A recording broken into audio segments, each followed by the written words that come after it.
જય સ્વામિનારાયણ ભક્તો, કેમ છો હરિભક્તો? બધાય મજામાં છો ને? આશા કરું છું કે બધાય હરિભક્તો મજામાં હશો. તો આજ ફરી એકવાર આપણે ધર્મ ભક્તિ ઘનશ્યામમાં વિડીયો લઈને આવી ગયા છે. તો આપણે ઘનશ્યામ મહારાજની આપણે પાક બનાવવાની છે. તો પાક બનાવવા માટે મેં આ રીતે કટ કરી રાખ્યું છે. ખાખી આ પૂઠું કહેવાય, ખાખી પૂઠું.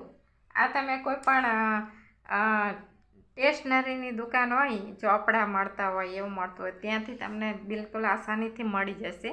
અને આપણે દુકાનેથી લઈએ ને એવા જ વાઘા હું શીખવાડું છું.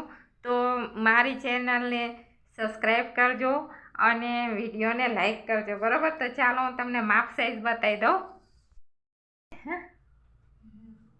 તો આ તો અત્યારે આ પાકનો વિડીયો બતાવું છું, પણ મારી ચેનલમાં બીજા પણ ઘણા મેં વિડીયો મૂકેલા છે.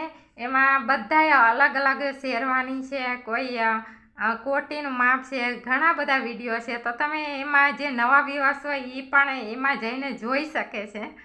તો એમાં બધા જ અલગ અલગ પાકના વિડીયો છે, બરાબર? તો આજે આપણે ફટોફટ આપણે ઝડપી પાક બનાવીશું. તો ચાલો હું તમને માપ સાઈઝ બતાવી દઉં. તો આ પૂઠું લીધું છે અને આનું આપણે રાખી છે 13 ઇંચ, 13.5 ઇંચ લંબાઈ રાખી છે આની. અને આમ ચોડાઈ એની રાખી છે 2.25 ઇંચ, બરાબર? તો આ એક બીજું પૂઠું છે, એની આપણે રાખી છે એની 6.25 ઇંચ રાખી છે અને આવી રીતે 2 ઇંચ રાખ્યું છે. તો આ છે ઉપરનું જે સર્કલ હોય છે, તો એ આપણે કટ કરવાનું છે અને આની સાથે જોઈન્ટ કરવાનું છે. તો આપણે આ લેસ પણ જોઈશે, તો આપણે એમાં લેસ પણ લગાવીશું. અને ચાલો તો હું તમને બતાવું કે આ રીતે પહેલાં આપણે ચોંટાડી દઈશું. અહીંયા વચ્ચેથી કટ કરી અને બંને ભાગને આ કાપડ સાથે ચોંટાડી દેવાનું છે. તો હું તમને ચોંટાડીને બતાવું છું. તો જો ભક્તો, મેં આ રીતે આ ચોંટાડી દીધું છે. આ કાપડ ચોંટાડીને એના ઉપર આ ગોળ સર્કલ ચોંટાડી દીધું છે. આ ગ્લુગનની હેલ્પથી આ ચોંટાડ્યું છે, બરાબર? અને આ લેસ હતી, આ લેસ મેં આ રીતે ફરતી લગાવી છે, આ લગાવીને, બરાબર? તો હવે આ સાઈડનું આપણે આ કમ્પ્લીટ કર્યું છે. તો એને પણ મેં આ રીતે લેસ લગાવી છે અને આ રીતે ચોંટાડી દીધું છે ભાગ, બરાબર? હવે આ છે ને, આ મેં છોગું બનાવ્યું છે. તો છોગાની લંબાઈ 20 ઇંચ છે અને આ છોગાની ચોડાઈ એ મેં રાખી છે 3.5 ઇંચ જેવી.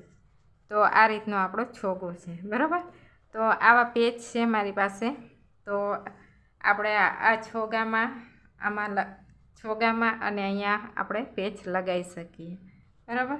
તો આને હવે છે ને, આને આપણે શું કરશું કે આ ભાગ છે ને આવી રીતે કરીને અને આની અંદર આપણે જોઈન્ટ કરવાનો છે. તો આની અંદર આ રીતે આપણે અહીંયાથી અને આ ભાગ અહીંયાથી આપણે જોઈન્ટ કરવાનો છે.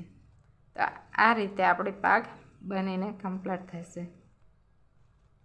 આ રીતે આપણે લગાવી દેવાનો આની અંદર, બરાબર?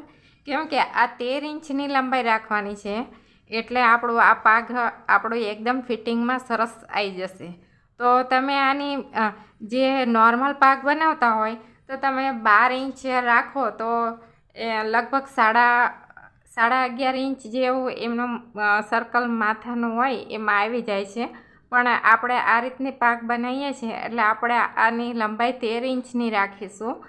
13 ઇંચની રાખવી એટલે આપણે અહીંયા થોડુંક જ આપણે જોઈન્ટ કરશું અને આ પાક આસાનીથી આવી જશે.